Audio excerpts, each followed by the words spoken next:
parents and children. When this bond is between a mother and son, it may reveal a peculiar daily life that excludes other parties.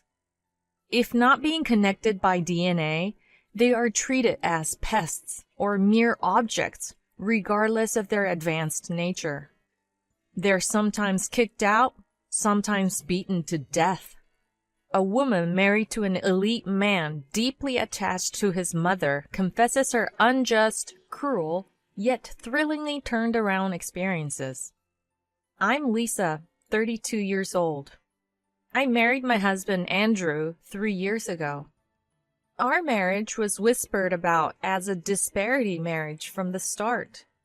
Andrew is an elite who graduated from a well-known university and works at a large company securities firm. He takes pride in it. In contrast, I attended a lesser-known trade school and work an ordinary job. There is a world of difference between our incomes. Why would he choose me as his wife? I honestly found it puzzling. Was I really good enough? Weren't there prettier, higher-educated women? The guilt I felt at the beginning of marriage is indescribable. In hindsight, my self-deprecation might have distorted his character. 3 years into our marriage, he started treating me like a maid. Lisa, bring me coffee. I can't right now. I'm doing the dishes. Really? Do what your husband tells you to. You really don't know your place, do you? This kind of conversation became frequent at home. Why do I have to do everything even though he can do it himself? Lisa, the TV!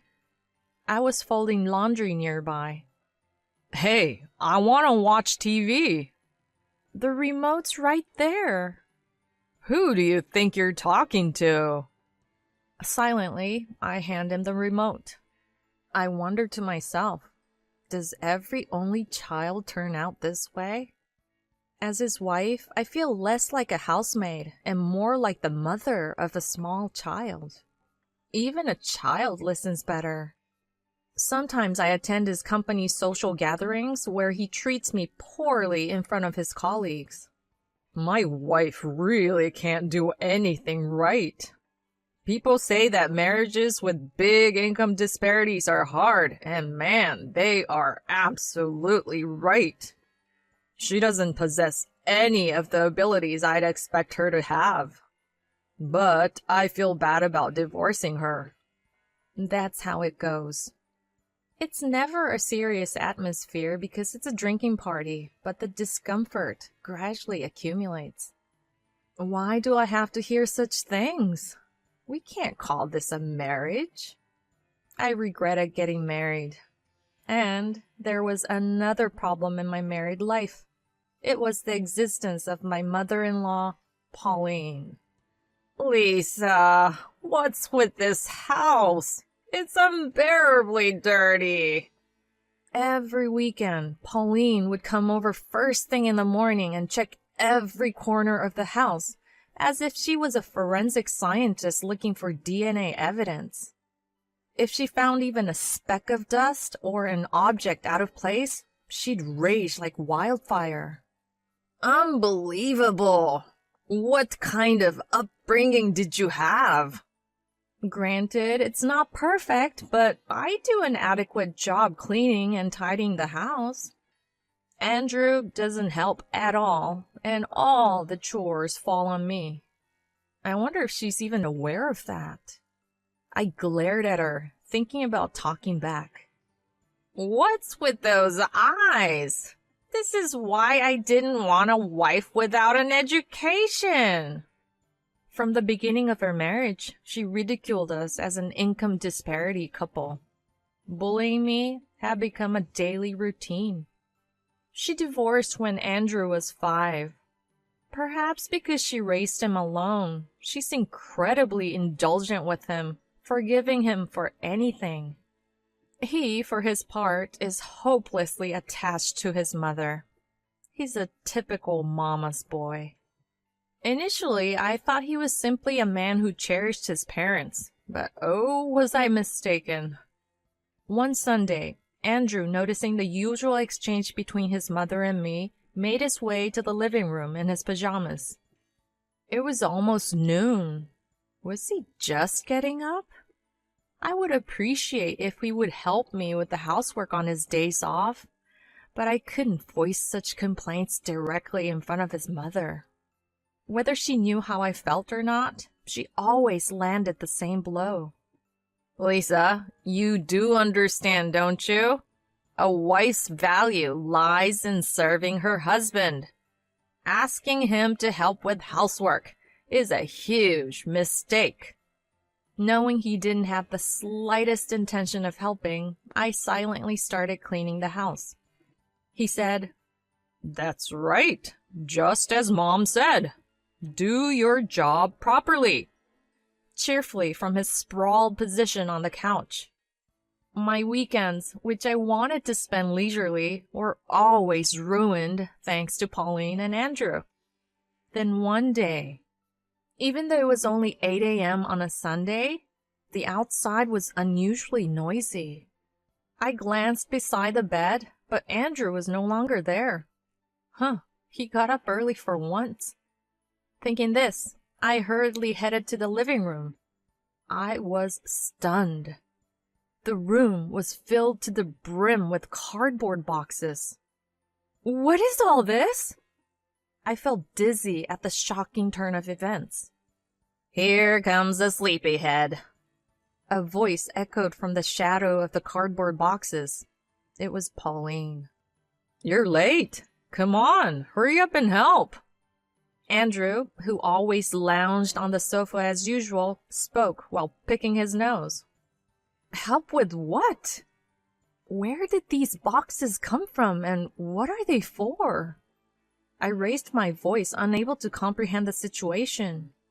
Ignoring my distress, Pauline's shrill voice echoed. "Hurry up and move them! You're so slow!" Explain what's happening! What is this? When I questioned him, Andrew seemed annoyed and casually said, "It's Mom's stuff. She's gonna live here from today." My thought process came to a halt. Live with my mother-in-law? You must be joking. Pauline appeared nonchalant. "I've already sold my house. Well, it didn't fetch a high price, though." Sold? Did you really sell your house? "Yeah, I did. I'm not giving you any money." That's not what I wanted to say. Selling the house meant we couldn't kick her out. A situation of involuntary shared living was thrust upon me, and I could feel a wave of panic beginning to rise. "Hurry up and help. Don't just let Mom do all the work." My husband accused me, still lying lazily on the sofa. Hey, I haven't been told anything. What's happening? Gathering myself, I questioned him. "Why do I need your permission? It's my house." Your house? It's also my house. "Why is it your house? The name on the title is mine." But isn't it ours as a couple? I'm also paying the mortgage. Then Pauline intervened in our argument. "Do you hear yourself, Lisa? You're living on his salary. You're such an ungrateful daughter-in-law. I need to teach you a lesson or two." Irritated by being constantly blamed, I cut her off. Please, Pauline, just stay quiet. A quiet, burning anger was welling up within me. How dare you? Who do you think you are, huh? They were both taken aback. And I want to ask you the same thing. Do you realize how selfish you've been? Enough with this shit. It was my fierce rebuttal, the first since our marriage. They were both flustered, mouths agape. They really were like two peas in a pod. Two rotten peas. Silence followed. I was sure then I wouldn't live with these selfish people anymore. After a while, Andrew looked at me and stood up as if he had an idea. If you can't listen to me, then I guess there's no choice, he said, and took out some documents from a drawer in the living room. It was the divorce papers I had prepared just in case. He knew I was hiding them. I was thinking of using them someday, but he beat me to it. Andrew, did you prepare this? Pauline asked, looking confused. No, she did. Even though she doesn't have the guts to divorce, she's very thorough with the formalities. He smirked, waving the divorce papers in front of my face. Well, you really are something, she said sarcastically. They probably thought I would cry and apologize. Well, maybe it's about time. Let's get a divorce. Sign those papers right now, I replied, laying down the card I had decided to play. He froze, his hand still holding the divorce papers. His previously confident demeanor had vanished, replaced by cold sweat as he saw the seriousness in my eyes. He must have realized that I was serious. However, he still pretended to be strong. You're just bluffing about divorce, aren't you? If that's what you think, then sign it already. Are you sure about this? Your life is gonna be miserable as a divorcee. Whatever. It was absurd that he was saying this after initiating the divorce. Fine, I'll sign it.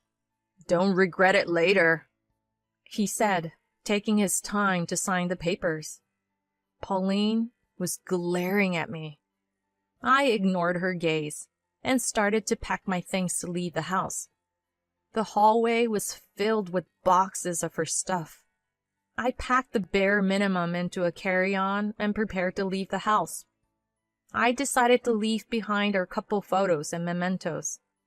They felt like garbage that I wanted to throw away. Once I had packed and went down to the living room, Andrew tossed the divorce papers at me. Here. Alrighty. He still looked skeptical. I realized he was still looking down on me, underestimating me. What a jerk. He must have thought that I was just having a temporary lapse of judgment. I left the house without saying anything more. There was no sign of him following me. It was a bit frustrating, but I was filled with a refreshing feeling knowing that my life as a slave was over. Today was Sunday. I decided to submit the divorce papers the next day and first return to my parents' house. It took me 2 hours by train to get back to my parents' house. They were surprised by my sudden return. "Welcome back, Lisa. Are you alone?" my mother asked. "What happened? Where's Andrew?" my father followed up. You wouldn't believe what happened. I recounted the day's events to them. I showed them the divorce papers with Andrew's messy signature on it. It happened in the heat of the moment, but I don't regret it at all, I spat out. My parents were furious after hearing my story. "We had no idea he was like that. Why didn't you tell us anything until it came to this?" I apologized to my parents. I couldn't stop the tears from overflowing. I felt like something I had been holding back for so long was finally crumbling away. They both held me gently. I was glad I had come home. I felt so from the bottom of my heart. The next day, I told my boss the situation and took a break from work. After submitting the divorce papers to the government office, I had to return to that house one more time to sort out the remaining items. It was a weekday during the day, so Andrew was likely not there, but his mother would be. However, they were strangers to me now. When I opened the door and went inside, Andrew and his mother were sitting on the living room sofa, having a friendly chat. She shouted in anger, "You have some nerve coming back here!" But in his usual tone, Andrew said, "You're late. You have plenty to do."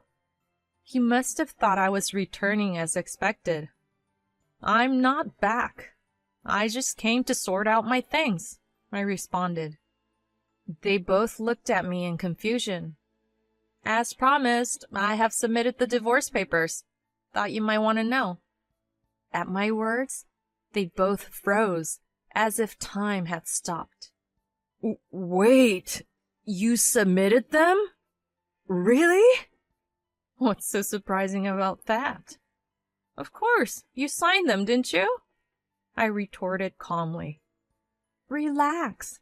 We're strangers now." I emphasized the word strangers dramatically.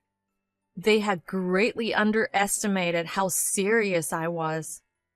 I couldn't stop laughing at how satisfying it felt. "Can you afford to live on your salary?" "That's right. You're awfully cheeky for someone who hardly works." These two still didn't get it. "Listen, I am a full-time employee. Sure, I don't earn as much as you, but I have enough salary and savings to live on my own." I had worked full-time for 10 years. Andrew sat there dumbfounded. I decided to throw out everything unnecessary from the house and thoroughly enjoy the feeling of minimalism. Sorting out my belongings was filled with joy and pleasure. I didn't hear from Andrew for a while. About 3 months later, when I finished work and left the office, I saw a familiar face. It was Andrew. He looked thinner and paler than before. His hair was messy and his suit was rumpled. There was no sign of the elite employee I once knew. "Lisa!" he cried out in a desperate voice. Against my better judgment, I agreed to talk with him at a cafe. He had been so arrogant and selfish. Seeing him so small and weak, I felt a twinge of pity. "As you can see, I'm not doing well. Please, come back. I can't go on like this," he pleaded. "What happened? What's so hard?" "I don't have a place at the company anymore." "Is this somehow related to the divorce?" I questioned, to which he began to explain the circumstances. The shock and loneliness of the divorce led him to take frequent absences from work, and his relationship with his mother had also become strained. "I can't do without you. Serve me again for my sake." At first, it seemed like he was speaking honestly, but the moment he said, "serve me," I saw through his shallow motives. He just wanted someone who would listen to him and comply. He wanted to continue getting his way. "Why don't you ask your mommy?" "Don't say such things, Lisa, I'm begging you," he cried as I looked down at him and considered my thoughts. His job involved a lot of socializing as a couple. Maybe rumors of domestic discord had started circulating because I was no longer present at these events. I'm sure his pride wouldn't allow him to report the divorce.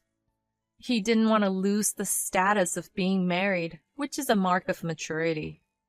The conspicuous wedding ring still shining on his left ring finger confirmed it. "Do you think I'll return to such a slave-like life if you beg?" Slave? You love me, don't you?" he replied, still not understanding the situation.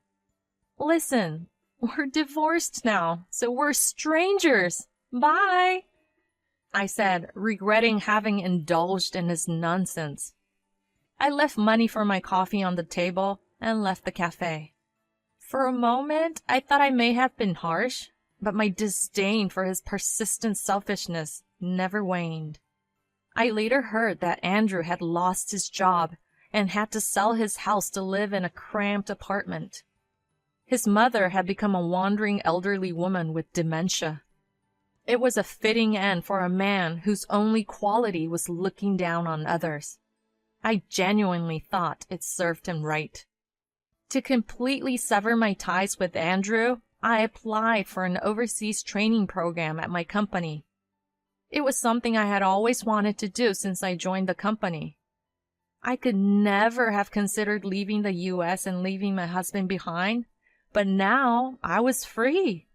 I would live for myself and do what I wanted to do. Come to think of it, Andrew had said that he wanted to study abroad but couldn't.